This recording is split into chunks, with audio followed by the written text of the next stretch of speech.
वाहिगुरु जी का खालसा वाहिगुरु जी की फतेह।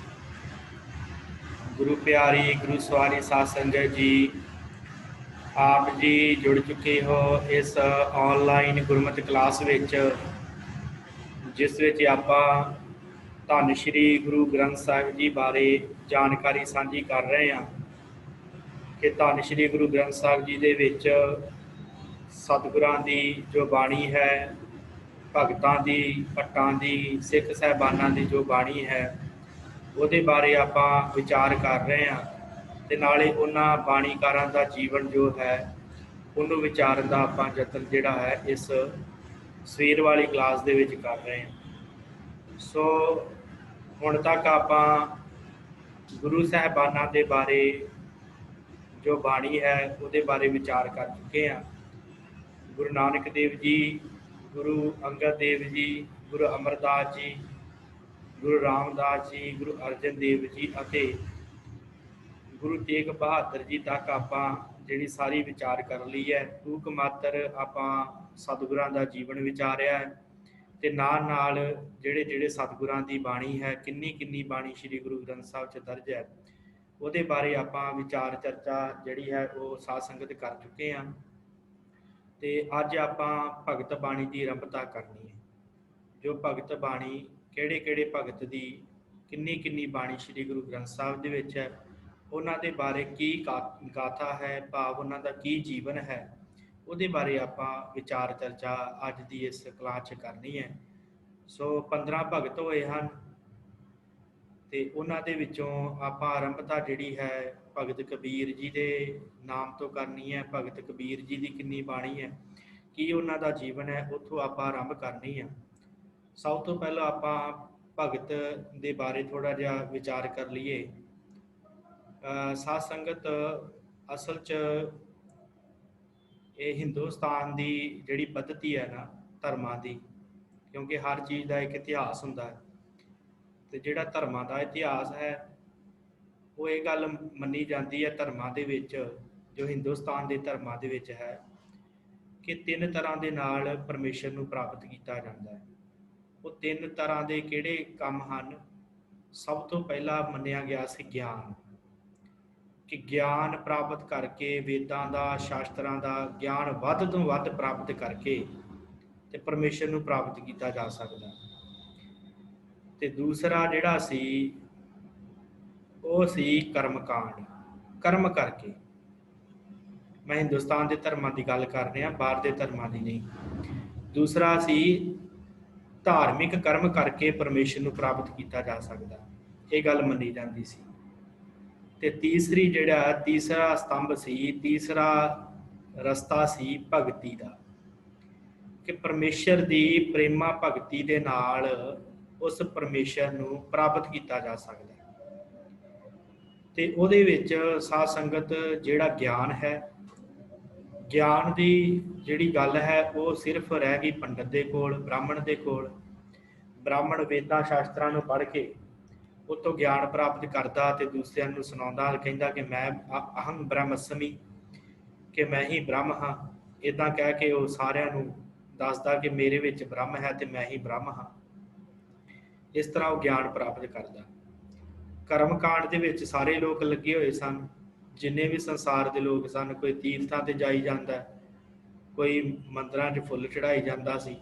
ਤਰ੍ਹਾਂ ਤਰ੍ਹਾਂ ਦੇ ਕਰਮਕਾਂਡਾਂ ਦੇ ਵਿੱਚ ਲੋਕ ਲੱਗੇ ਹੋਏ ਸਨ ਕਿ ਕਰਮਕਾਂਡ ਕਰਨ ਦੇ ਨਾਲ ਪਰਮੇਸ਼ਰ ਪ੍ਰਾਪਤ ਹੋ ਜਾਏਗਾ। ਤੇ ਤੀਸਰਾ ਇੱਕ ਰਸਤਾ ਜਿਹੜਾ ਸੀ ਉਹ ਸੀ ਭਗਤੀ। ਇਹ ਜਿਹੜੀ ਭਗਤੀ ਵਾਲਾ ਰਸਤਾ ਸੀ ਇਹ ਵੀ 2 ਤਰ੍ਹਾਂ ਦਾ ਸੀ। ਇੱਕ ਰਸਤਾ ਸੀ ਸਰਗੁਣ ਭਗਤੀ ਦਾ ਤੇ ਦੂਸਰਾ ਸੀ ਨਿਰਗੁਣ ਭਗਤੀ ਦਾ। ਸਰਗੁਣ ਭਗਤੀ ਜਿਹੜੀ ਸੀ ਉਹਦੇ ਵਿੱਚ ਭਗਤ ਆਪਣੇ ਇਸ਼ਟ ਦੇਵ ਨੂੰ ਰੱਬ ਮੰਨ ਕੇ ਉਹਦੀ ਪੂਜਾ ਕਰਦਾ ਸੀ। ਇਸ਼ਟ ਦੇਵ ਜਿਵੇਂ ਰਾਮ ਨੂੰ, ਕ੍ਰਿਸ਼ਨ ਨੂੰ ਜਾਂ ਹੋਰ ਜਿੰਨੇ ਵੀ ਦੇਵਤੇ ਹੋਏ ਆ, ਉਹਨਾਂ ਨੂੰ ਰੱਬ ਦਾ ਰੂਪ ਮੰਨ ਕੇ ਉਹਦੀ ਪੂਜਾ ਕਰਨੀ, ਇਹਨੂੰ ਕਿਹਾ ਜਾਂਦਾ ਸੀ ਸਰਗੁਣ ਭਗਤੀ। ਤੇ ਦੂਸਰਾ ਜਿਹੜਾ ਰਸਤਾ ਸੀ ਉਹ ਨਿਰਗੁਣ ਭਗਤੀ ਦਾ ਸੀ। ਉਹ ਕੇਵਲ ਬ੍ਰਹਮ ਨੂੰ, ਪਰਮੇਸ਼ਰ ਨੂੰ ਹੀ ਸਾਰਾ ਕੁਝ ਮੰਨ ਕੇ ਤੇ ਉਹਨੂੰ ਜਪਿਆ ਜਾਂਦਾ ਸੀ ਪ੍ਰਾਪਤ ਕਰਨ ਵਾਸਤੇ। ਦੋਵੇਂ ਕਾਰਜ ਜਿਹੜੇ ਸੀ ਉਹ ਪ੍ਰੇਮ ਦੇ ਨਾਲ ਕੀਤੇ ਜਾਂਦੇ ਸੀ, ਇਸ ਕਰਕੇ ਇਹਨੂੰ ਭਗਤੀ ਦਾ ਨਾਮ ਦਿੱਤਾ ਗਿਆ ਪ੍ਰੇਮਾ ਭਗਤੀ ਦਾ ਨਾਮ। ਤੇ ਜਿਨ੍ਹਾਂ ਨੇ ਇਹ ਭਗਤੀ ਕੀਤੀ ਉਹਨਾਂ ਨੂੰ ਭਗਤ ਕਿਹਾ ਗਿਆ, ਜਿਨ੍ਹਾਂ ਨੇ ਪਰਮੇਸ਼ਰ ਦੀ ਭਗਤੀ ਕੀਤੀ, ਭਾਵੇਂ ਉਹ ਸਰਗੁਣ ਭਗਤੀ ਹੈ ਤੇ ਭਾਵੇਂ ਨਿਰਗੁਣ ਭਗਤੀ ਹੈ। ਜਿਨ੍ਹਾਂ ਨੇ ਵੀ ਕੀਤੀ ਉਹਨਾਂ ਨੂੰ ਫਿਰ ਇਤਿਹਾਸ ਨੇ ਭਗਤ ਕਿਹਾ ਹੈ, ਭਗਤ। ਇਹ 12ਵੀਂ ਸ਼ਤਾਬਦੀ ਜਿਹੜੀ ਹੈ ਨਾ, ਉੱਥੋਂ ਇਹ ਭਗਤੀ ਲਹਿਰ ਸ਼ੁਰੂ ਹੁੰਦੀ ਹੈ, 12ਵੀਂ ਸ਼ਤਾਬਦੀ ਤੋਂ।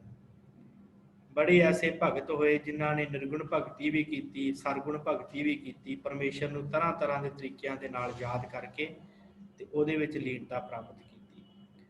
ਸੋ ਗੁਰੂ ਗ੍ਰੰਥ ਸਾਹਿਬ ਜੀ ਦੀ ਨਿਰੋਲ ਜਿਹੜੀ ਵਿਚਾਰਧਾਰਾ ਹੈ ਉਹ ਗੁਰਮਤਿ ਹੈ। ਤੇ ਗੁਰਮਤਿ ਇਹ ਗੱਲ ਕਹਿੰਦੀ ਹੈ ਕਿ ਪਰਮੇਸ਼ਰ ਦੀ ਜਿਹੜੀ ਭਗਤੀ ਹੈ ਉਹ ਨਾਮ ਸਿਮਰਨ ਦੇ ਨਾਲ ਪ੍ਰਾਪਤ ਹੁੰਦੀ ਹੈ, ਸ਼ਬਦ ਦੀ ਕਮਾਈ ਕਰਕੇ। ਇਹ ਅਸਲੀ ਭਗਤੀ ਦਾ ਰਸਤਾ ਹੈ। ਤੇ ਜਿਹੜੇ ਭਗਤ ਹੋਏ ਸਨ ਉਸ ਸਮੇਂ ਦੇ, ਜਿਨ੍ਹਾਂ ਨੇ ਇਸ ਤਰੀਕੇ ਦੇ ਨਾਲ ਭਗਤੀ ਕੀਤੀ ਸੀ, ਪਰਮੇਸ਼ਰ ਨੂੰ ਸਿਮਰ ਕੇ, ਸ਼ਬਦ ਨੂੰ ਗੁਰੂ ਜਾਣ ਕੇ, ਸ਼ਬਦ ਦੇ ਵਿੱਚ ਲਿਵ ਜੋੜ ਕੇ, ਪਰਮੇਸ਼ਰ ਨੂੰ ਇੱਕ ਜਾਣ ਕੇ ਉਹਦੀ ਭਗਤੀ ਕੀਤੀ, ਉਹਦੇ ਵਿੱਚ ਲਿਵ ਜੋੜ ਕੇ ਉਹਨੂੰ ਨਾਮ ਸਿਮਰਨ ਕਰ ਕਰਕੇ, ਯਾਦ ਕਰ ਕਰਕੇ ਜਿਨ੍ਹਾਂ ਨੇ ਭਗਤੀ ਕੀਤੀ, ਉਹਨਾਂ ਨੂੰ ਫਿਰ ਧੰਨ ਸ਼੍ਰੀ ਗੁਰੂ ਅਰਜਨ ਦੇਵ ਮਹਾਰਾਜ ਸੱਚੇ ਪਾਤਸ਼ਾਹ ਜੀ ਨੇ ਉਹਨਾਂ ਦੀ ਬਾਣੀ ਨੂੰ ਧੰਨ ਸ਼੍ਰੀ ਗੁਰੂ ਗ੍ਰੰਥ ਸਾਹਿਬ ਦੇ ਵਿੱਚ ਦਰਜ ਕਰ ਲਿਆ। ਆਪ ਜੀ ਨੂੰ ਫਿਰ ਮੈਂ ਗਿਆਤ ਵਾਸਤੇ ਅੱਜ ਕਰ ਦੇਵਾਂ ਕਿ 3 ਤਰ੍ਹਾਂ ਦੀ ਨਾਲ ਪਰਮੇਸ਼ਰ ਨੂੰ ਪ੍ਰਾਪਤ ਕਰਨ ਦੀਆਂ ਇਸ ਭਾਰਤੀ ਸੰਸਕ੍ਰਿਤੀ ਦੇ ਵਿੱਚ ਸਾਧਨ ਸਨ 3।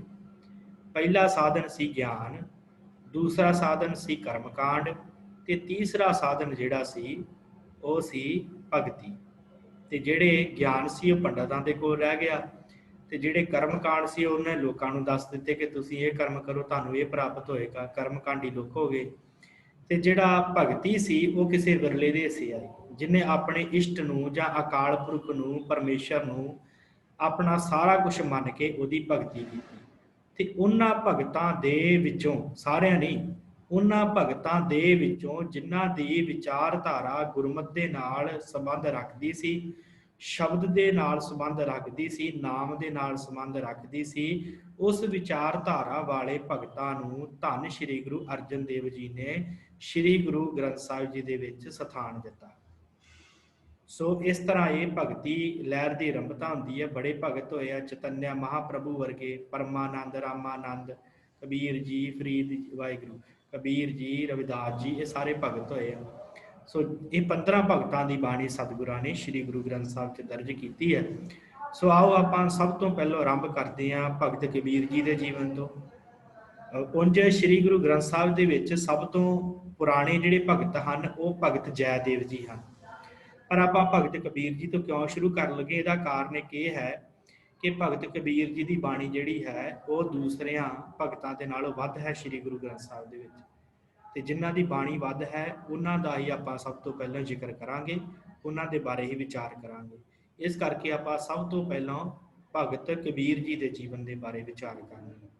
ਸੋ ਜੇ ਇਹਨਾਂ ਦਾ ਜੀਵਨ ਵਿਚਾਰਿਆ ਜਾਵੇ ਭਗਤ ਕਬੀਰ ਜੀ ਦਾ, ਇਹਨਾਂ ਦਾ ਜਨਮ ਸਾਧ ਸੰਗਤ ਹੋਇਆ ਹੈ 1440 ਈਸਵੀ ਦੇ ਵਿੱਚ। ਭਗਤ ਕਬੀਰ ਜੀ ਦਾ ਜਨਮ 1440 ਈਸਵੀ ਦੇ ਵਿੱਚ ਇਹਨਾਂ ਦਾ ਜਨਮ ਹੋਇਆ ਹੈ। ਕੁਝ ਇਤਿਹਾਸਕਾਰ ਇਹਨਾਂ ਦਾ ਜਿਹੜਾ ਜਨਮ ਹੈ ਉਹ ਮੰਨਦੇ ਆ ਵਾਹਿਗੁਰੂ ਗੁਰਦਾਸਪੁਰ ਦੇ ਵਿੱਚ, ਕਿ ਇਹਨਾਂ ਦਾ ਜਨਮ ਗੁਰਦਾਸਪੁਰ ਵਾਹਿਗੁਰੂ ਲਾਹੌਰ ਦੇ ਵਿੱਚ ਹੋਇਆ, ਮਾਫ ਕਰਨਾ, ਲਾਹੌਰ ਦੇ ਵਿੱਚ ਇਹਨਾਂ ਦਾ ਜਨਮ ਮੰਨਦੇ ਆ।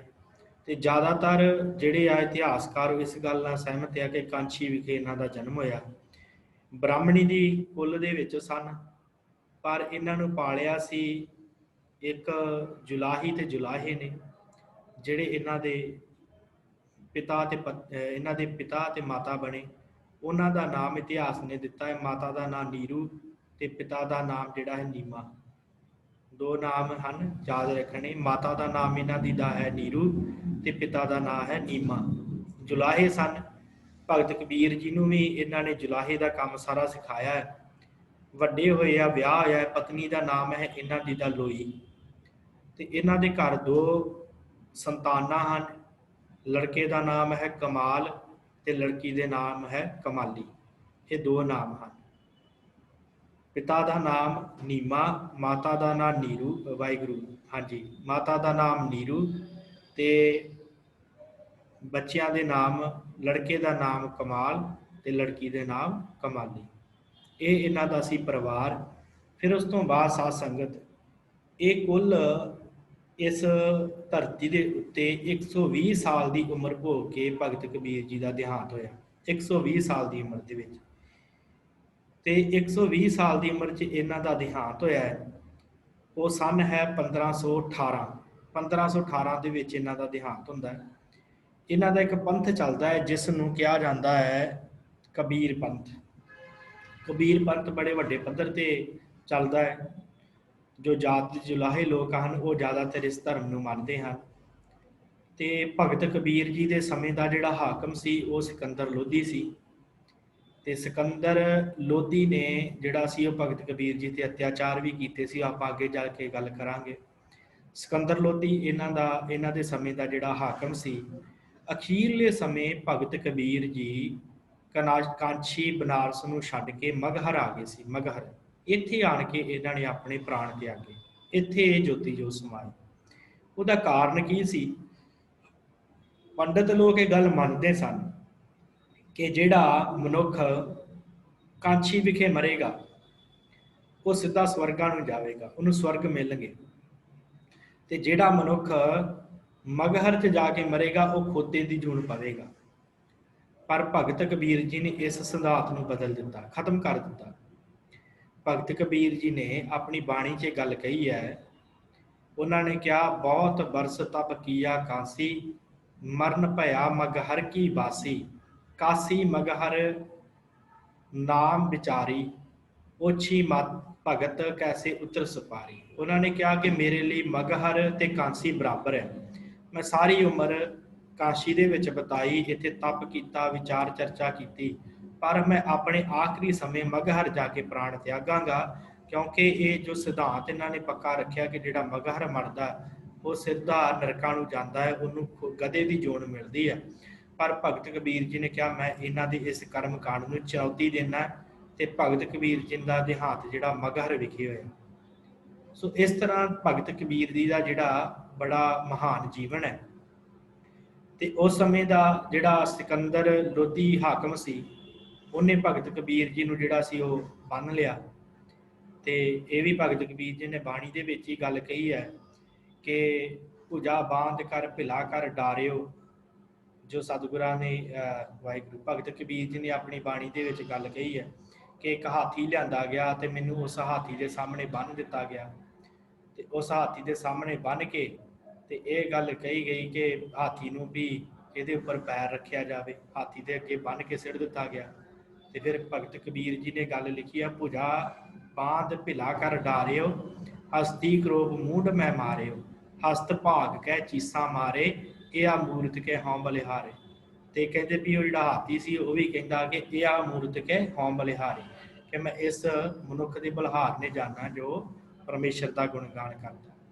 ਇਸ ਤਰ੍ਹਾਂ ਇਹਨਾਂ ਦੇ ਉੱਤੇ ਜਿਹੜਾ ਸੀ ਉਸ ਸਮੇਂ ਅਤਿਆਚਾਰ ਹੋਏ, ਪਰ ਇਹਨਾਂ ਨੇ ਨਿਡਰਤਾ ਦੇ ਨਾਲ ਉਹਨਾਂ ਅਤਿਆਚਾਰਾਂ ਨੂੰ ਆਪਣੇ ਸਰੀਰ ਤੇ ਸਹਿਆ। ਇੱਥੋਂ ਤੱਕ ਵੀ ਉਹਨਾਂ ਭਗਤ ਕਬੀਰ ਜੀ ਦੀ ਬਾਣੀ ਹੈ, ਇਹ ਗਗਨ ਦਮਾਮਾ ਬਾਜਿਓ ਪਰਿਓ ਨਿਸ਼ਾਨੇ ਘਾਓ, ਖੇਤ ਜੋ ਮਾਂਡਿਓ ਸੂਰਮਾ ਆਪ ਜੂਝਣ ਕੋ ਦਾਓ। ਸੂਰਾ ਸੋ ਪਹਿਚਾਨੀਐ ਜੋ ਲਰੈ ਦੀਨ ਕੈ ਹੇਤ, ਪੁਰਜਾ ਪੁਰਜਾ ਕੱਟ ਮਰੈ ਕਬੂ ਨਾ ਛਾਡੇ ਖੇਤ। ਇਹ ਭਗਤ ਕਬੀਰ ਜੀ ਦੀ ਬਾਣੀ ਹੈ ਜੋ ਧੰਨ ਸ਼੍ਰੀ ਗੁਰੂ ਗ੍ਰੰਥ ਸਾਹਿਬ ਜੀ ਦੇ ਵਿੱਚ ਦਰਜ ਹੈ। ਭਗਤ ਕਬੀਰ ਜੀ ਦੀ ਬਾਣੀ, ਇਹਨਾਂ ਦੀ ਜਿਹੜੀ ਬਾਣੀ ਹੈ ਨਾ, ਜਿਹੜੀ ਵਿਚਾਰਧਾਰਾ, ਉਹਦੇ ਬਾਰੇ ਆਪਾਂ ਥੋੜ੍ਹੀ ਜਿਹੀ ਗੱਲ ਕਰਕੇ ਫਿਰ ਵੇਖਦੇ ਹਾਂ ਇਹਨਾਂ ਦੀ ਕਿੰਨੀ ਬਾਣੀ ਸ਼੍ਰੀ ਗੁਰੂ ਗ੍ਰੰਥ ਸਾਹਿਬ ਦੇ ਵਿੱਚ ਦਰਜ ਹੈ। ਸਾਧ ਸੰਗਤ, ਭਗਤੀ ਮਾਰਗ ਦਾ ਜਿਹੜਾ ਉਪਦੇਸ਼ ਸੀ ਉਹਦੇ ਵਿੱਚ ਭਗਤ ਕਬੀਰ ਜੀ ਨੇ ਬਹੁਤ ਉਸ ਸਮੇਂ ਦੇ ਜਿਹੜੇ ਪੰਡਤ ਸਨ ਉਹਨਾਂ ਦੇ ਕਰਮ ਕਾਂਡਾਂ ਦੇ ਉੱਤੇ ਬੜਾ ਇਹਨਾਂ ਚੋਟ ਮਾਰੀ।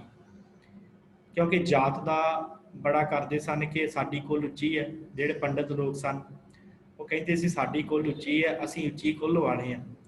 ਤੇ ਫਿਰ ਭਗਤ ਕਬੀਰ ਜੀ ਨੇ ਕਿਹਾ, ਭਾਈ ਤੁਸੀਂ ਮੈਨੂੰ ਇਹ ਦੱਸੋ ਕਿ ਜਦੋਂ ਮਨੁੱਖ ਗਰਭ ਦੇ ਵਿੱਚ ਹੁੰਦਾ ਹੈ, ਮਾਤਾ ਦੇ ਗਰਭ ਦੇ ਵਿੱਚ, ਕੀ ਉਹਨੂੰ ਉੱਥੇ ਪਤਾ ਹੁੰਦਾ ਕਿ ਉਹ ਕਿਹੜੀ ਜਾਤ ਦਾ? ਵਾਹਿਗੁਰੂ ਭਗਤ ਕਬੀਰ ਜੀ ਨੇ ਕਿਹਾ ਕਿ ਜਦੋਂ ਮਨੁੱਖ ਮਾਤਾ ਦੇ ਗਰਭ 'ਚ ਹੁੰਦਾ ਹੈ ਉਦੋਂ ਉਹਨੂੰ ਥੋੜ੍ਹੀ ਪਤਾ ਹੁੰਦਾ ਕਿ ਉਹ ਕਿਹੜੀ ਕੁੱਲ ਦਾ, ਕਿਹੜੀ ਜਾਤ ਦਾ, ਕਿਹਦੇ ਨਾਲ ਸੰਬੰਧ ਰੱਖਦਾ। ਉਹ ਤੇ ਜਦੋਂ ਤੁਸੀਂ ਬਾਹਰ ਮਨੁੱਖ ਆਉਂਦਾ ਹੈ ਗਰਭ ਦੇ ਵਿੱਚੋਂ, ਉਦੋਂ ਤੁਸੀਂ ਉਹਦੇ ਤੇ ਠੱਪਾ ਲਾ ਦਿੰਦੇ ਕਿ ਇਹ ਹਿੰਦੂ ਹੈ, ਇਹ ਮੁਸਲਮਾਨ ਹੈ, ये इस कुल नाल संबंध रखता है, इस कुल नाल रखता है। इस करके भगत कबीर जी ने यह गल कही है कि गर्भवास में कुल नहीं जाती, ब्रह्म बिंद ते सब उत्पत्ति। इन्हें कह दिता कि ब्रह्म बिंद ते परमेश्वर के बिंद तो सारी उत्पत्ति हुई आ, गर्भ के विच किसी नूं कुल का पता नहीं लगता। फिर यह भी गल कही है भगत कबीर जी ने, कहो रे पंडित बामण कब ते होए, बामण कह के जन्म मत खोए। ये ना कह के मैं उच्ची जात दा। मारे कहते कि वाहिगुरू भगत कबीर जी कहते आ कि तू क्यों ये गल दे विच पै गया कि मैं बामण हाँ, अपनी कुल का हंकार छड्ड दे। बामण कह कह के अपनी जिहड़ा जन्म जिहड़ा बिरथा ना गवा। इत्थों तक भी जात पात दे उत्ते भगत कबीर जी ने चोट मारदे भी गल कही कि हम कत लोहू कम तुम कत दूध। ये गल कही है कि साडे विच जे लहू है तो तेरे विच किहड़ा दुध है, तेरे विच भी तो लहू आ। तुम कत ब्राह्मण हम कत सूद। तो जे तू अपने आप को ब्राह्मण मनता है तो सानू शूद्र कहना है, तो सानू विखा हाँ कि तेरे विच दुध है कि तेरे विच खून है। इस तरह दी गल्लां कहियां। जो तू ब्राह्मण ब्राह्मणी जाया तो आन बाट का ही नहीं आया। क्यों नहीं तू किसी होर रस्ते आ गया जे तू ब्राह्मण अपने आप को कहना। इस तरह ये सब तो वड्डी चोट उस समय भगत कबीर जी ने इस ब्राह्मणवाद के उत्ते मारी सी। इस तरह उन्होंने जिहड़ा है ये गल कही सी। फिर मुक्ति मार्ग के बारे भगत कबीर जी का की कहना है। मुक्ति मार्ग की है, भगत कबीर जी ने जिहड़ी गल है ना, इन्हां दी बाणी जिहड़ी समुची बाणी है वो जीव आत्मा ते जीव के बारे ज़्यादा विचार करती है कि जीव ने शुद्ध होना तो परमेश्वर नूं मिलना है। परमेश्वर एक परम सत्ता है तो जीव आत्मा उसकी अंश है। ये भगत कबीर जी की बाणी का विस्तार है। जे आप समुची बाणी समझनी हो तो इन्हां दो गल्लां दे वल जिहड़ी भगत कबीर जी की बाणी घूमती है, एक जीव आत्मा तो एक परमात्मा दे विच, कि दोवां दा संबंध की है। तो मुक्ति की गल करदे भगत कबीर जी ने यह गल कही है कि कबीर दीन गवाया दुनी सौ दुनी न चाली साथ, पाए कुहाड़ा मारिया गाफल अपने हाथ। कि दुनिया के पिछे लग के मनुख दीन गवा लेंदा, धर्म गवा लेंदा, मुक्ति का रस्ता भुल जाता है। तो इस तरह है जिवें अपने हाथ के नाल कुहाड़ा अपने ही पैर ते मार लिया जाए। इस तरह भगत कबीर जी कहते इस तरह मनुख का हाल है। तो होर एक जगह उन्होंने गल कही है, कबीर जिस मरने ते जग डरै, मेरे मन आनंद मरना ही ते पाइए पूर्ण परमानंद। आपा विचों मार दे तेनों मुक्ति प्राप्त हो जाए। इस गल नूं भगत कबीर जी ने वड्डे पद्धर ते विचारिया। एक गल ते होर उन्हां चोट मारी है, जो परमेश्वर के नाम ते पखंड करते सन।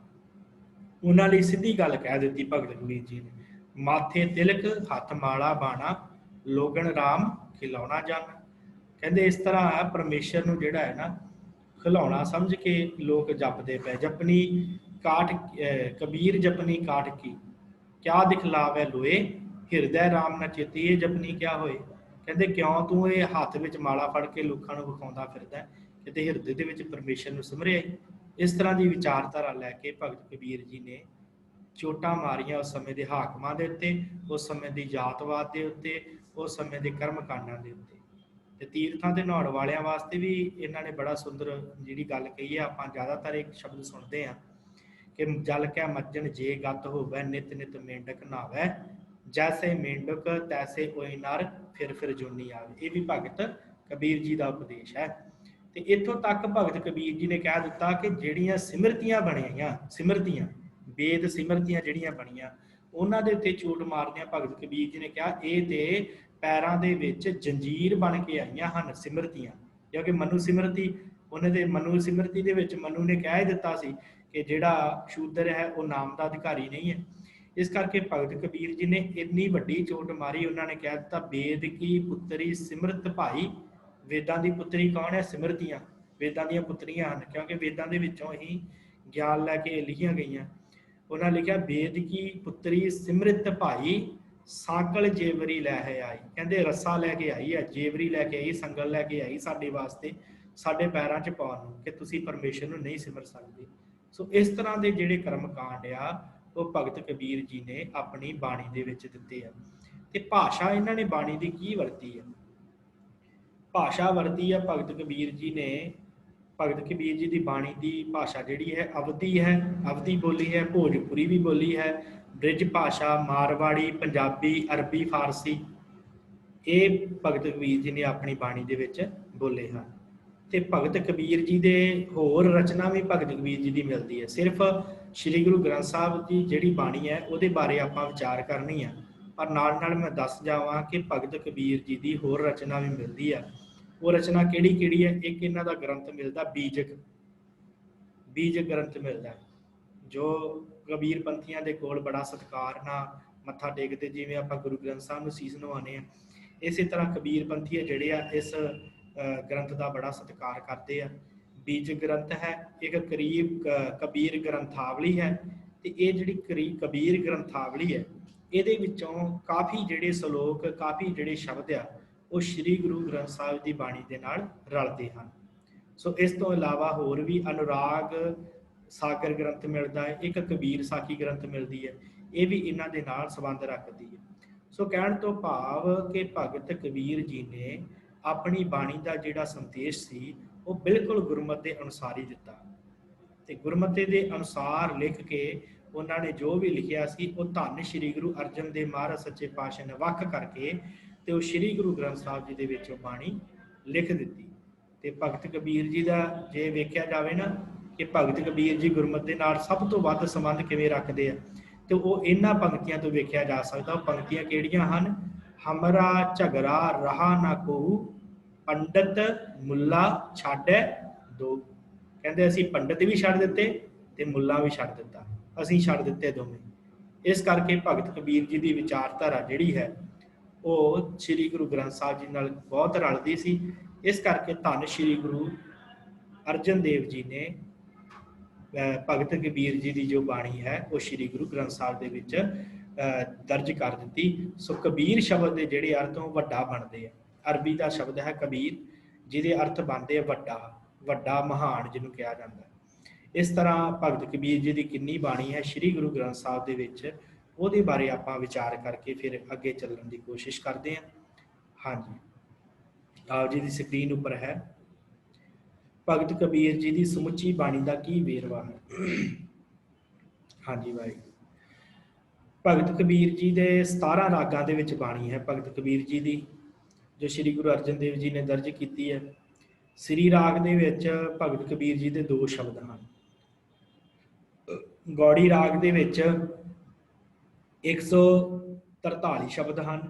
ਆਸਾ ਰਾਗ ਦੇ ਵਿੱਚ 37, ਗੋਜਰੀ ਰਾਗ ਦੇ ਵਿੱਚ 2 ਸ਼ਬਦ ਹਨ।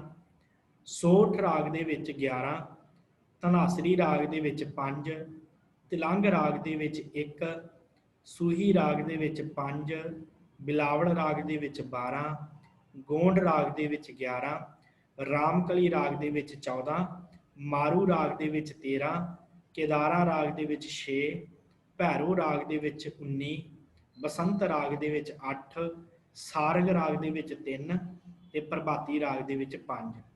ਇਹ ਕੁੱਲ ਗਿਣਤੀ ਬਣਦੀ ਹੈ 297, 17 ਰਾਗਾਂ ਦੇ ਵਿੱਚ।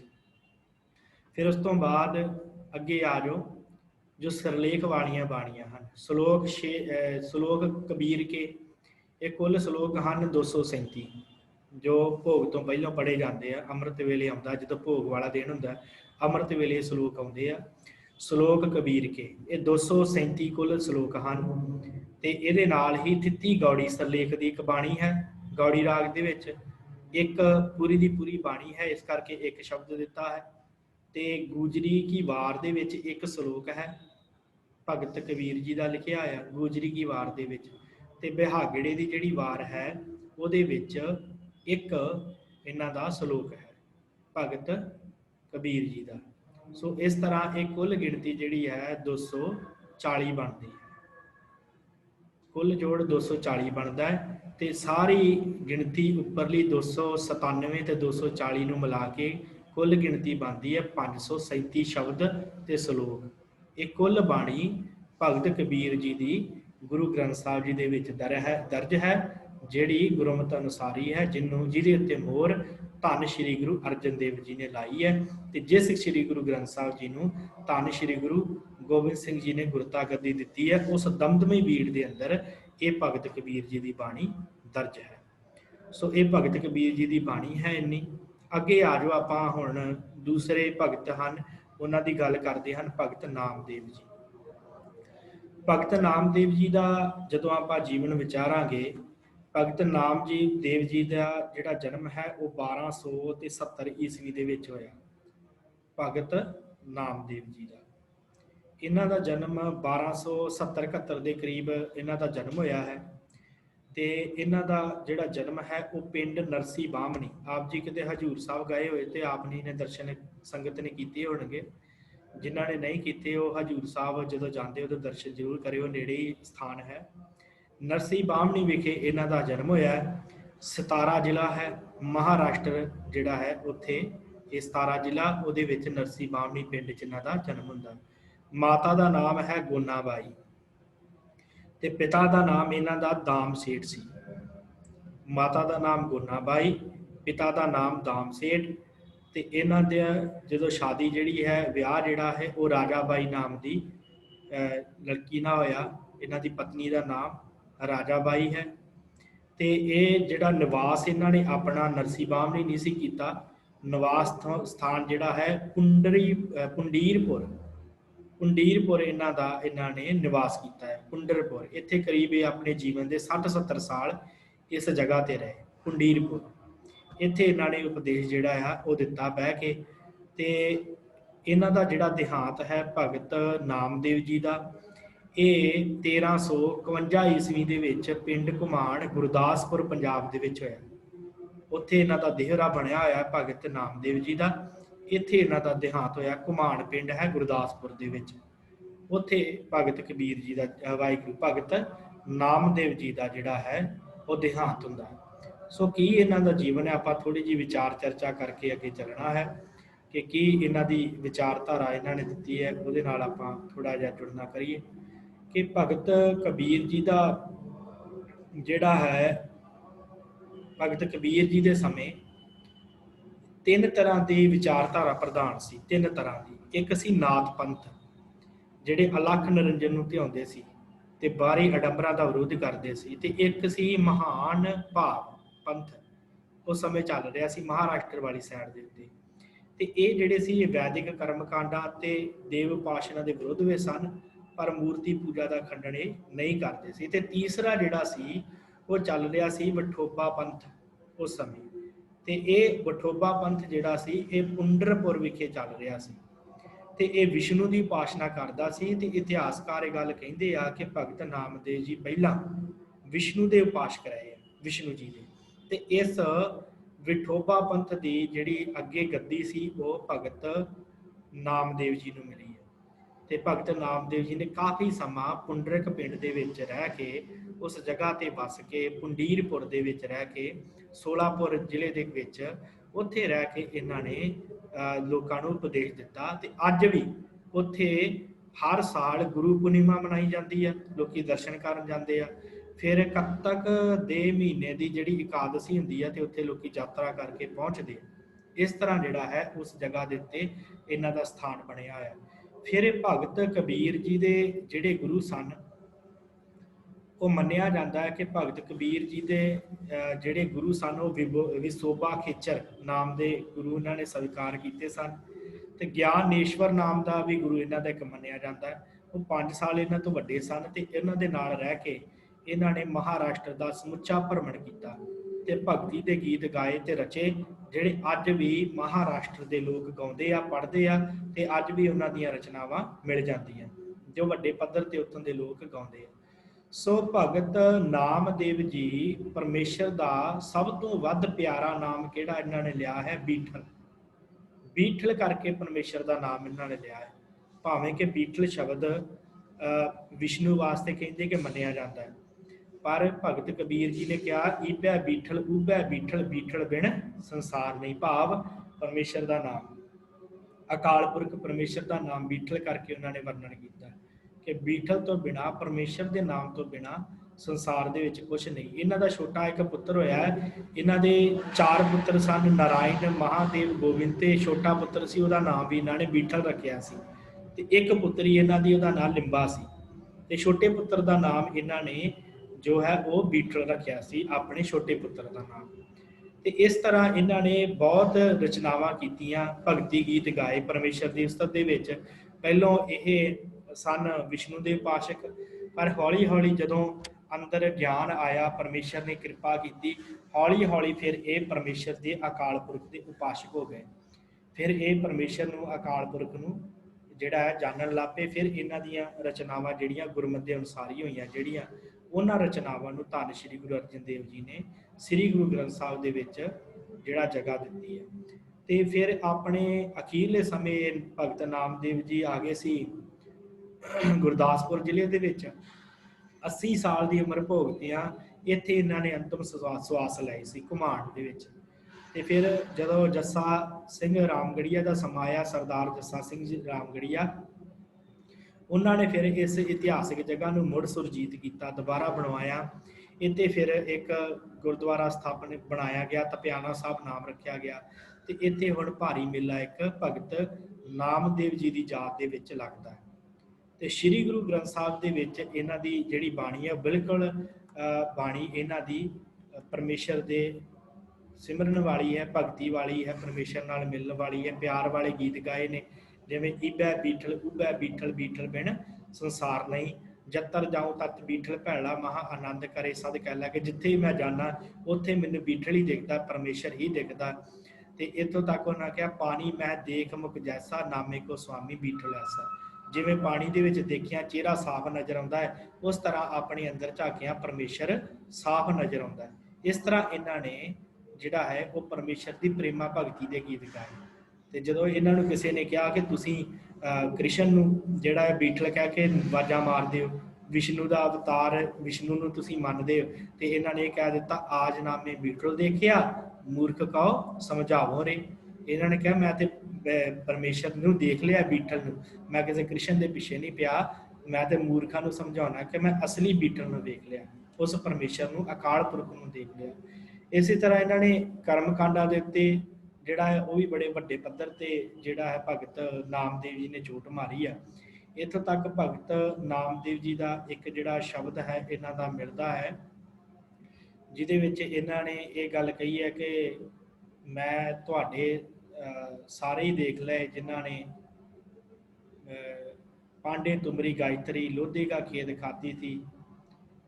ਇੱਥੋਂ ਤੱਕ ਇਹਨਾਂ ਨੇ ਭਗਤ ਨਾਮਦੇਵ ਜੀ ਨੇ ਉਹਨਾਂ ਦੀ ਪੂਰੀ ਜਿਹੜੀ ਹੈ ਵਿਚਾਰਧਾਰਾ ਦਾ ਮਲੀਆ ਮਿਟ ਕੀਤਾ। ਜੋ ਲੋਕ ਕਹਿੰਦੇ ਸੀ ਕਿ ਭਗਤ ਨਾਮਦੇਵ ਜੀ ਵਿਸ਼ਨੂੰ ਦੇ ਪੂਜਕ ਹਨ, ਸ਼ਿਵ ਜੀ ਦੇ ਪੂਜਕ ਹਨ, ਉਹਨਾਂ ਦੇ ਬਾਰੇ ਇਹਨਾਂ ਨੇ ਵੱਡੇ ਪੱਧਰ ਦੇ ਉੱਤੇ ਗੱਲ ਕੀਤੀ ਹੈ ਕਿ ਮੈਂ ਤੇ ਤੁਹਾਡੀ ਜਿਹੜੀ ਹੈ ਗਾਇਤਰੀ ਉਹ ਲੋਧੇ ਦਾ ਖੇਦ ਖਾਂਦੀ ਹੋਈ, ਚਰਦੀ ਹੋਈ, ਗਾਇਤਰੀ ਮੰਤਰ ਹੈ ਨਾ ਜਿਹੜਾ, ਉਹਦੀ ਗੱਲ ਕੀਤੀ ਹੈ ਕਿ ਪਾਂਦੇ ਤੁਮਰੀ ਗਾਇਤਰੀ ਲੋਧੇ ਕਾ ਖੇਤ ਖਾਤੀ ਥੀ, ਲੈ ਕਰ ਠੇਂਗਾ ਟਗਰੀ ਤੋਰੀ, ਲਾਂਗਤ ਲਾਂਗਤ ਜਾਤੀ ਥੀ। ਕਹਿੰਦੇ ਉਹ ਜਦੋਂ ਲੋਧੇ ਦਾ ਖੇਤ ਖਾਂਦੀ ਸੀ ਤੇ ਪੰਡਿਤ ਨੇ, ਵਾਹਿਗੁਰੂ, ਉਸ ਜੱਟ ਨੇ ਮਾਰੀ ਡਾਂਗ ਤੇ ਉਹਦੀ ਲੱਤ ਤੋੜ ਦਿੱਤੀ। 3 ਮੰਤਰ ਹਨ ਗਾਇਤਰੀ ਦੇ, ਇਸ ਕਰਕੇ ਇਹਨਾਂ ਨੇ ਇਹ ਗੱਲ ਕਹੀ। ਫਿਰ ਕਿਹਾ, ਪਾਂਡੇ ਤੁਮਰਾ ਮਹਾਦੇਵ, ਮਹਾਦੇਵ ਦਾ ਅਰਥ ਹੈ ਸ਼ਿਵ ਜੀ, ਧੌਲੇ ਬਰਦ ਚੜਿਆ ਆਵਤ ਦੇਖਿਆ ਥਾ, ਮੋਦੀ ਕੇ ਕਰ ਖਾਣਾ ਪਾਕਾ ਵਾਕਾ ਲੜਕਾ ਮਾਰਿਆ ਥਾ। ਫਿਰ ਇਹ ਵੀ ਗੱਲ ਕਹੀ, ਪਾਂਡੇ ਤੁਮਰਾ ਰਾਮਚੰਦ ਸੋਪੀ ਆਵਤ ਦੇਖਿਆ ਤਾਂ, ਰਾਵਣ ਸੇਤੀ ਸਰਬਰ ਹੋਈ ਘਰ ਕੀ ਜੋ ਇਹ ਗਵਾਈ ਥੀ। ਕਿਹਾ ਕਿ ਤੁਸੀਂ ਜਿਹੜੀ ਗੱਲਾਂ ਕਰਦੇ ਹੋ ਕਿ ਰਾਮਚੰਦਰ ਸਾਡਾ ਅਵਤਾਰ ਹੈ, ਸਾਡੇ ਦੁੱਖ ਮਿਟਾਊਗਾ, ਤੇ ਭਗਤ ਨਾਮਦੇਵ ਜੀ ਕਹਿੰਦੇ ਉਹਨੇ ਕੀ ਦੁੱਖ ਮਿਟਾਉਣਾ, ਉਹਦੀ ਤੇ ਆਪਣੀ ਘਰ ਦੀ ਜਿਹੜੀ ਸੀ ਉਹਨੂੰ ਕੋਈ ਚੁੱਕ ਕੇ ਲੈ ਗਿਆ ਸੀ, ਉਹਦੇ ਪਿੱਛੇ ਉਹ ਆਪਣਾ ਘਰ ਦੀ ਜਿਹਨੇ ਆਪਣੀ ਗਵਾਲੀ ਉਹਦੇ ਪਿੱਛੇ ਰੋਂਦਾ ਮਰ ਗਿਆ। ਤੁਸੀਂ ਉਸ ਰਾਮਚੰਦ ਨੂੰ ਕੀ ਕਹੋਗੇ, ਉਹਦੇ ਪਿੱਛੇ ਲੱਗ ਕੇ ਤੁਹਾਨੂੰ ਕੀ ਪ੍ਰਾਪਤੀ ਹੋਣੀ ਹੈ। ਇਸ ਤਰ੍ਹਾਂ ਭਗਤ ਨਾਮਦੇਵ ਜੀ ਨੇ ਪਰਮੇਸ਼ਰ ਨੂੰ ਪਾਇਆ। ਬੜੀਆਂ ਸਾਖੀਆਂ ਇਹਨਾਂ ਦੇ ਨਾਲ ਪ੍ਰਚਲਿਤ ਹਨ। ਇੱਕ ਸਾਖੀ ਇਹ ਵੀ ਬਚਪਨ ਦੇ ਵਿੱਚ ਮਿਲਦੀ ਹੈ ਕਿ ਇਹਨਾਂ ਨੇ ਪਰਮੇਸ਼ਰ ਨੂੰ ਜਿਹੜਾ ਹੈ ਉਹ ਪੱਥਰ ਚੋਂ ਪਰਮੇਸ਼ਰ ਨੂੰ ਪ੍ਰਗਟ ਕਰ ਲਿਆ। ਭਾਵੇਂ ਕਿ ਗੁਰਮਤਿ ਅਨੁਸਾਰੀ ਇਹ ਗੱਲ ਨਹੀਂ ਹੈ ਕਿ ਭਗਤ ਨੇ ਪੱਥਰ ਦੇ ਵਿੱਚੋਂ ਰੱਬ ਨੂੰ ਪ੍ਰਗਟ ਕਰ ਲਿਆ ਹੋਇਆ, ਪਰ ਇੱਥੇ ਗੁਰਮਤਿ ਇਹ ਗੱਲ ਦੇ ਨਾਲ ਸਾਂਝ ਕਰਦੀ ਹੈ ਕਿ ਭਗਤ ਕਬੀਰ ਜੀ ਨੇ ਉਸ ਸਮੇਂ ਪਰਮੇਸ਼ਰ ਨੂੰ ਜਿਹੜਾ ਸਿਮਰਿਆ ਸੀ, ਉਹ ਭੋਲੇ ਭਾਏ ਮਿਲਿਆ ਵਾਹਿਗੁਰੂ, ਉਹ ਪਰਮੇਸ਼ਰ ਨੂੰ ਉਹਨਾਂ ਨੇ ਪਿਆਰ ਦੇ ਨਾਲ ਜਿਹੜਾ ਸੀ ਉਹ ਸਿਮਰ ਕੇ ਉਸ ਮੂਰਤੀ 'ਚ ਪ੍ਰਗਟ ਕੀਤਾ, ਨਾ ਕਿ ਕਿਸੇ ਪੰਡਤ ਦੇ ਕਹੇ ਦੇ ਉੱਤੇ। ਇੱਕ ਗੱਲ ਹੁੰਦੀ ਹੈ ਨਾ, ਜਿਵੇਂ ਸਾਨੂੰ ਕੋਈ ਕਹਿ ਦੇਵੇ ਕਿ ਤੁਸੀਂ ਮੂਰਤੀ ਦਾ ਪੂਜਨ ਕਰੋ ਤੇ ਤੁਹਾਨੂੰ ਸਾਰਾ ਕੁਝ ਮਿਲੇਗਾ, ਹਨਾ। ਤੇ ਉਸ ਸਮੇਂ ਭਗਤ ਨਾਮਦੇਵ ਜੀ ਛੋਟੇ ਸਨ, ਉਮਰ ਦੇ ਵਿੱਚ ਬਚਪਨ 'ਚ ਸਨ। ਤੇ ਜਿਹੜਾ ਸਾਖੀਕਾਰ ਲਿਖਦਾ ਕਿ ਇਹਨਾਂ ਦਾ ਜਿਹੜਾ ਪਿਤਾ ਸੀ ਉਹ ਬੜੀ ਸੇਵਾ ਕਰਦਾ ਸੀ ਠਾਕੁਰ ਦੀ ਮੂਰਤੀ ਦੀ, ਤੇ ਉਹ ਇੱਕ ਦਿਨ ਕਿਤੇ ਚਲੇ ਗਿਆ ਤੇ ਉਹਨਾਂ ਕਿਹਾ ਕਿ ਭਗਤ ਨਾਮਦੇਵ ਜੀ ਨੂੰ ਤੁਸੀਂ ਦੁੱਧ ਪਿਆਉਣਾ ਹੈ ਠਾਕੁਰ ਨੂੰ, ਤੇ ਉਹ ਤਾਂ ਭੋਗ ਲਾ ਕੇ ਛੱਡ ਦਿੰਦਾ ਹੁੰਦਾ ਸੀ। ਹੁਣ ਭਗਤ ਨਾਮਦੇਵ ਜੀ ਬੈਠ ਗਏ ਕਿ ਸ਼ਾਇਦ ਮੂਰਤੀ ਦੁੱਧ ਪੀਵੇਗੀ, ਪਰ ਮੂਰਤੀ ਕਿੱਥੋਂ ਦੁੱਧ ਪੀਵੇ, ਮੂਰਤੀ ਤੇ ਬੇਜਾਨ ਹੈ, ਉਹਦੇ ਵਿੱਚ ਕੋਈ ਸਤਾ ਨਹੀਂ ਹੈ। ਫਿਰ ਜਦੋਂ ਪਿਆਰ ਦੇ ਨਾਲ ਸਿਮਰਿਆ, ਰੋਣਾ ਸ਼ੁਰੂ ਕਰ ਦਿੱਤਾ ਕਿ हे ਪਰਮੇਸ਼ਰ, ਜੇ ਤੁਸੀਂ ਨਹੀਂ ਦੁੱਧ ਪੀਓਗੇ ਤੇ ਮੇਰਾ ਪਿਤਾ ਮੈਨੂੰ ਬਹੁਤ ਮਾਰੇਗਾ। दूध पियो गोबिंदे राय, दूध पियो मेरे मन पति आए, नहीं तो घर को बाप रिसाए, नहीं तो मेरा पिता जिहड़ा मैनूं गुस्से होवेगा। फिर उस तो बाद सोई कटोरी अमृत भरी, लै नामे हर आगे धरी, एक भगत मेरे हृदय वसै, नामे देख नारायण हसै। दूध पियाए भगत घर गया, नामे हर का दर्शन पाया।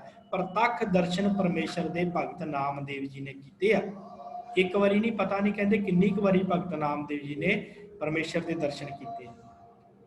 ओले भाव दे विच रोन लग पे। फिर जो दुध अगे रखिया, फिर परमेश्वर को तरस आया, परमेश्वर जी प्रगट होए, दुध पीता, तो फिर कहा कि मैं नामदेव को वेख के हसिया कि कितना मेरा प्यारा भगत है जिहड़ा मैनू आवाज़ा मार मार के प्रगट ही कर लिया। फिर नामे देख नारायण हसै। फिर परमेश्वर का दर्शन जिहड़ा नामदेव जी ने मिलिया। फिर इस तो बाद होर गल अगे चलती है। एक बारी जो देहरा घूमण की गल है, वो भी भगत नाम जी के वेले दे नाल जुड़ती है कि जो एक मंदिर के पिछे बह के गाना शुरू कर दिता, सामने बह के गाना शुरू किया, तो उन्होंने जिहड़ा सी वाहिगुरू जिहड़े पंडित लोग सन, उन्होंने पहले चुक के बाहर सुट दिता कि तू जिहड़ा परमेश्वर की भगती नहीं कर सकता, तू परमेश्वर को नहीं जान सकता। तो जो बाहर सुट दिता तो बाहर बह के गाउण लग पे, तो उन्होंने कुट मार करके ते पिछले पासे भेज दिता। ऐसे भगती के गीत भगत नामदेव जी ने गाए कि वो जिहड़ा देहरा सी, वो जिहड़ा मंदिर सी, घूम गया। अज भी वो मंदिर उस तरह ही खड़ा। तो यह भी गल मनी जाती है कि जिहड़ा हिंदू धर्म दे विच कि जिहड़े मंदिर का मूँह हुंदा है वो पूर्व वालों किया जाता है, पर उस मंदिर का मूँह पश्चिम वाल है। कहते कि उस समय भगत नामदेव जी ने वो मंदिर, परमेश्वर ने भगत नामदेव जी के वास्ते वो जिहड़ा मंदिर वो घुमा दिता सी। भगत जना को देहरा फिरे, ज्यों ज्यों नामा हर गुण उचरै, भगत जना को देहरा फिरे। फिर एक जगह के उत्ते जदों उस समय का जिहड़ा इन्हां दे समय का बादशाह जी मुहम्मद तुगलक, उस मुहम्मद तुगलक ने भी ये गल कही सी कि तू परमेश्वर का नाम जिहड़ा है ना, अल्लाह अल्लाह जप, तू राम राम ना कह। इन्हां ने बीठल गोविंद नारायण राम नर हरि मुरारी हरि इस तरह के नाम वरत के परमेश्वर की उसत की। तो मुहम्मद तुगलक कहता कि नहीं, तू परमेश्वर का नाम ये ना जप, जे तू जपना है तो तू इंज कर, तू अल्लाह अल्लाह जप। इन्हें कहा मैं अल्लाह नहीं जपांगा, मैं अल्लाह नहीं जपना, तुसी जो मर्जी कर लो। फिर उन्हें कहा भी अच्छा तेरे विच इन्नी शक्ति आ, तो तू फिर आ जिहड़ी गऊ आ ना, मुई हुई गई गऊ जिहड़ी मर चुकी है, इनू जिउंदी कर दे तो मैं मर जावांगा। फिर परमेश्वर अगे बेनती की। गुरु ग्रंथ साहब दे विच ये शब्द लिखिया होया, सुल्तान कह सुनबे नामा, देखो राम तुम्हारे कामा। इस तरह करके शब्द गुरु ग्रंथ साहब की भैरो राग दे विच आप जी पढ़ सकते, तो विस्तार नहीं मैं करांगा। तो फिर उस तो बाद भगत नामदेव जी नूं जदों ये गल कही, तो भगत नामदेव जी ने परमेश्वर की आराधना की। परमेश्वर प्रगट होए, कहते की गल हो गई पुत्र, तू मैनू क्यों याद किया? कहते जी आ बिपता बनी है। मारे कहते गल किहड़ी करदा है भगत नामदेव, तेरे वास्ते तो गऊ की की गल आ, ये दुध वाली कर देने, इहदा जिहड़ा बच्चा है वेखी दुध पींदा विखा देंगे। होर दस, सोन कटोरी अमर दूध भरी, लै नामे वाहिगुरू। दूसरी पंक्ति आ गई याद, माफ़ करना, कि वो जी दुध की कटोरी भर के जो उस समय के बादशाह के अगे रखी गई, तो बादशाह भी हैरान हो गया कि ये जोड़ा भगत नामदेव है ये वाकई रब का प्यारा है। इस तरह पता नहीं किन्नी क वारी उस समय के इतिहासकार कहते भगत नामदेव जी ने परमेश्वर ने आप प्रतख रूप हो करके जोड़े सी वो दर्शन दिते। सो इन्हों की समुची जी बाणी है, सारी बाणी जिन्नी भी बाणी है वो परमेश्वर के नाल प्यार पैदा करती है। हर गल दे परमेश्वर को जोड़ा है याद किया गया। इतों तक भी विच चोटां भी मारियां हैं, इतों तक भी कहा है कि परमेश्वर को सिमरन लग्या मैं जोड़ा दूध तां बछड़ा थने बटारियो, कि जोड़ा दुध है जे मैं पूजा करा गोबिंद जी परमेश्वर की पूजा इस तरह नहीं हो सकती। ये बारे भी गल की है कि यह दुध पहले झूठा कर दिता गऊ ने, तो जे मैं पानी के नाल सेवा करा इशनान करावा ठाकुर का परमेश्वर का, वो तो पहले ही मच्छियां ने गंदा किया होया। इस तरह दी चोटां करके परमेश्वर की निरोड़ भगती की गल भगत नामदेव जी ने की है। सो किन्नी बाणी है इन्हां दी, उहदे बारे विचार करके आपां समाप्ति वाल वधिए। सो आप जी की स्क्रीन उपर है भगत नामदेव जी के 18 रागां दे विच 61 शब्द हैं टोटल। की गिनती है? गौड़ी राग दे विच एक शब्द है, आसा राग दे विच 5 शब्द हैं, गुजरी राग दे विच 2, सोठ राग च 3, धनासरी राग दे विच 5, टोडी राग दे विच 3, तिलंग राग दे विच 2, बिलावड़ राग दे विच 1, गोंड राग दे विच 2, रामकली राग च 4, माली कौड़ा च 3, मारू च 1, भैरो राग च 12, बसंत राग च 3, सारग राग च 3, मलार राग च 2, कानड़ा राग च 1 ते प्रभाती च 3। 17 रागां दे विच कुल 61 शब्द भगत नामदेव जी की बाणी है। सो ये भगत नामदेव जी की समुची विचारधारा ते समुची बाणी आप जी नाल दास ने साझी की है। सो इत्थे ही आपां जिहड़ी समाप्ति करते हैं। कल नूं जिहड़े अगले भगत हैं भगत रविदास जी उन्हां दे जीवन बारे चर्चा आरंभ करांगे। इन्नियां क बेनतियां आप जी ने प्रवान करनियां। इस तरह ही आप जी जुड़ते रहा करो तो जानकारी इस तरह ही प्राप्त करते रहा करो, क्योंकि जीवन के विच ये जानकारी बड़ी महत्वता रखती है। क्योंकि धन श्री गुरु ग्रंथ साहब के बारे सानूं पता होगा तो फिर ही असीं किसी नूं दस सकते कि साडा ग्रंथ कितना महान है, जिहदे विच पता नहीं कित्थों कित्थों के भगत हैं। देखो महाराष्ट्र के भगत हैं जिन्हां दी बाणी गुरु ग्रंथ साहब दर्ज है। इस तरह होर दूर दूर के भगतों की बाणी सतगुरां ने लिखी है। ये सारी जानकारी लैण वास्ते आप इस तरह जुड़ते रहना। जे हुण आप जी ने कुछ पूछना है तो अपना माइक ऑन करके पूछ सकते हो, फिर आप समाप्ति वाल वधिए। हाँ जी वाहिगुरू